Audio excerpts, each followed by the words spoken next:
So how do you avoid hiring that asshole guy? Like you sounded so peeved about that situation.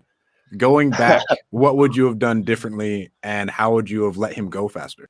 I haven't like been super aggressive with it. And I think that was the whole thing. We had so much going on that I was like, man, I don't want to like replace this guy, hire a new person, train the new person. So I kind of like let it be and like, Yeah. he's gonna learn. He's gonna learn. He'll get over it. He'll get over the hump. But he just wasn't there. So, and I hired him. Like I hired him out of a restaurant. Like because he came up to me, he showed like, you know, enthusiasm about it. He's like, "Yo, you wholesale houses? Like this is what I want to do." And I'm like, he's like, "I'll quit my job." Like he was like, "I'll quit my job right now."